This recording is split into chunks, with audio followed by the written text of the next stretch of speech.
Όλα αυτά που κάνει με τον Αθένα. Όχι, άστο.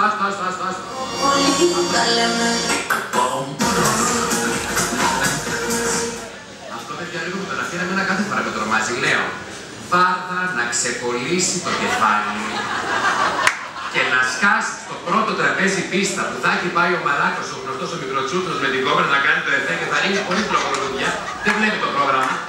Θα σκάσει δίπλα στο Τζόνι τύπου ξηρός καρπός με πάγο. Εντάξει, και επίσης θέλω να πω ότι αυτή η κοπέλα είναι αυτό το λίγο το αφύσικο που έχει πάρει όλη την κουνοκορφή, έχει φάει ό,τι σε πρόβα το κρυάρι και γύρι, το έχει κάνει όλο μαλλί με βαφή και έχει αυτό το ωραίο το χρώμα, το φυσικό αυτό, το 25 λεπτά στο σολάριο 3 φορές την εβδομάδα. Με 2 δεν βγαίνει, μην πάτε πολύ λόγο.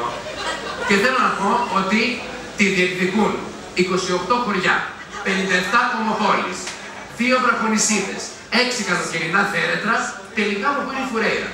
Είναι τελικά από τους Άγιους 40. Και το ζευγάκι μου κοπέλα είχε πάει ένα τριήμερο μωρέ και της δώσε το κλειδί της πόλης. Επίσης υπάρχει πιθανότητα παλιά το Μεξικό ήταν στην Αλβανία και με τους σεισμούς να μετακινήθηκε η πλάκα. Τι θέλει παιδιά η κοπέλα και στη τελική ανάλυση άμα θέλουμε να τα ρίξουμε κάπου για όλα αυτά η Τζέσικα Ράπι.